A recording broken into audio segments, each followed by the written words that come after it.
क्षमा। एक बैग उठाने की कल्पना करें।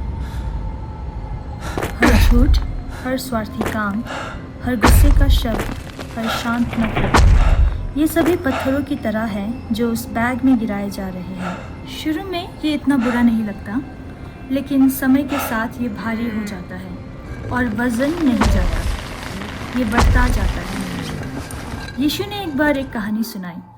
एक सेवक पर अपने राजा का बहुत ज़्यादा उधार था, 10,000 थैले सोने के। ये सिर्फ बहुत सारा पैसा नहीं है, ये इतना था जितना वो 10 जीवन में भी नहीं कमा सकता था।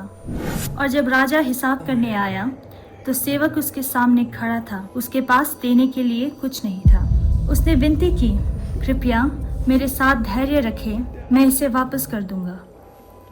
लेकिन गहराई में दोनों जानते थे वह नहीं कर सकता था। उस ऋण का भुगतान करने की कोई उम्मीद नहीं थी।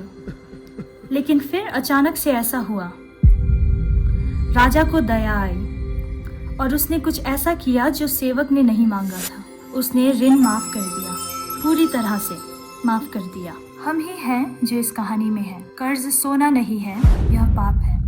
हर बार जब हम कम पड़ते हैं हम वजन बढ़ाते हैं, और सच ये है हम इसे वापस नहीं कर सकते।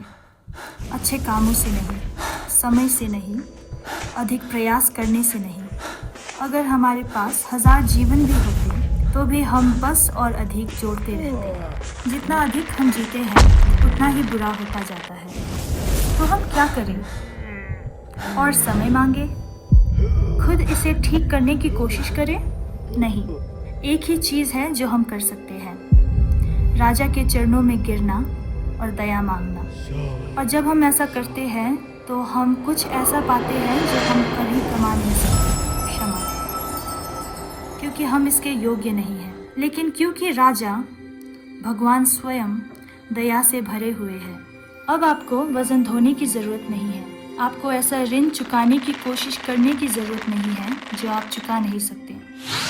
आपको बस मांगना है, और वो जो न्याय मांगने का पूरा अधिकार रखता है आपको अनुग्रह देगा। यही क्षमा है, यही सुसमाचार है। ये सिर्फ एक अच्छी खबर नहीं, हमारी इकलौती आशा है।